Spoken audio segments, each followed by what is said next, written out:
NATO Secretary-General speaking live. I mean, the leadership he is providing when it comes to NATO, the summit in The Hague, the 5%, the fact that since Eisenhower we never were able to equalize spending between what the Europeans and the Canadians are spending, what the US is spending, that at that summit we agreed on this famous 5%, including 3.5% on core defense spending, is now equalizing what the Canadians and the Europeans are paying into NATO and the collective NATO effort to what the US is doing. So that was a big foreign policy success of President Trump. Europe is stepping up also in other domains, including when it comes to buying weapons from the US to be delivered into Ukraine, very important for the war effort. And today we particularly focus on how can we end the war? What can I do, what can NATO do to support President Trump's vision of ending this war, ending the killing in Ukraine, including what we can do to make sure that Putin accepts the president's view that the two parties should stop where they are. As he said on Friday and on Sunday, I totally support him, and we will see how we can do that. One idea that you could do something with Spain, the only country that doesn't pay 5%. Now with Spain, I had many talks with the president of the government, Prime Minister Sanchez. We know each other very well. Spain has committed to deliver the capability targets. They are saying we can do it on a percentage lower than 3.5. I said, you cannot, and we will pretty soon find out who is right. Has the White House told you about specific security guarantees for Ukraine as part of the ceasefire? Well, obviously we have discussed a lot of things, and I cannot go through all the details because a lot of that is in the confidence of that conversation.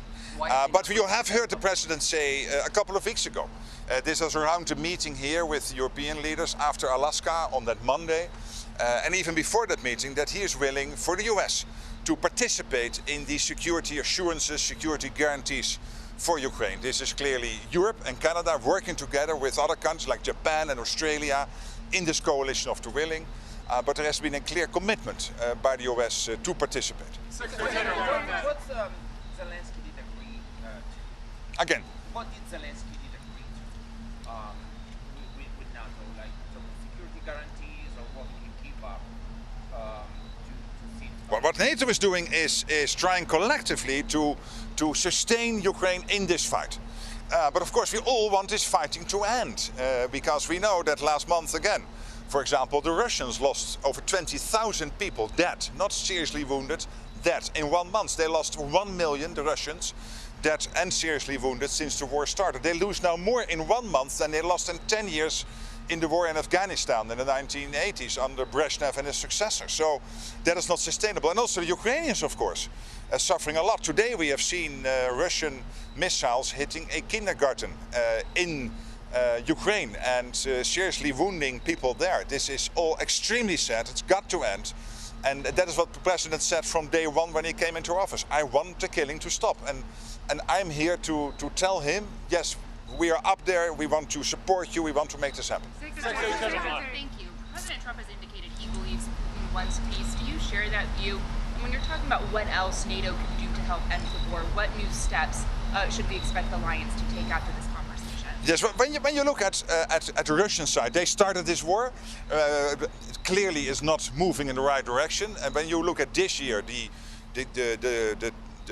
let's say the territory they gained in Ukraine is extremely limited, and as I said, against enormous amount of people dying and getting seriously wounded.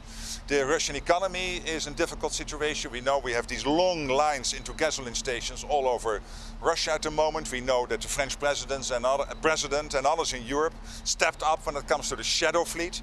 And of course we have seen the pressure by the American president on some European countries to stop buying oil. So all of this is having an impact. So I'm absolutely convinced that with sustained pressure, we will be able to get Putin to the table to agree with a ceasefire and then other talks coming after that. And you have seen it in the last couple of weeks. Alaska happened when the American president decided to do secondary sanctions on India buying Russian oil. We have seen last week the call taking place when the president said, I'm contemplating sending Tomahawks into Ukraine, for Ukraine to be used. So this is clear evidence that we can change Putin's calculus. Yes. Conditions for the president to meet with Putin the next time. Should Russia have to give something up, or I think it was clear from what he said today that he feels at the moment, and I'm not going into the conversation we had because that of course is confidential, but you have heard him say, I think it was yesterday, when you were there I think in the Oval Office in another setting, and also tonight when I had the honor of visiting, that he feels they are not at a place yet where a meeting would be successful. So, and clearly he was stating this weekend, I want the war to end, I want a ceasefire, I want the killing to stop. So his position here, and I completely support this, is, as he said, stop where you are. So as both to the Ukrainians as well to the Russians. Final question, because I have to catch the plane. Two, no, but please one. We have to run. President Trump implied that new nuclear arms agreements could be in discussion with Russia. What is NATO's stance position on potential nuclear policy shifts from the US? Would it affect? Well, this is really up to America, to the United States. So, as you know, the nuclear umbrella is the ultimate guarantor of European and American safety.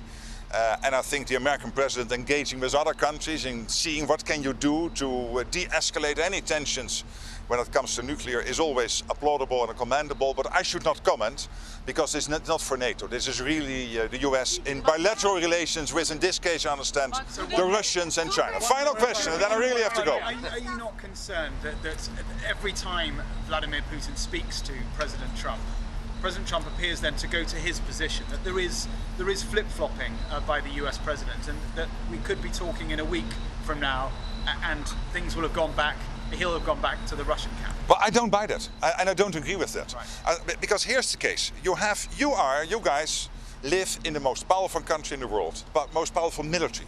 You have a president who, when I visited him first in Mar-a-Lago last year in November, when he still had to be inaugurated, but after he won the election, said, Mark, I want the killing to end. I want the meat grinder to stop. I want no more people lost.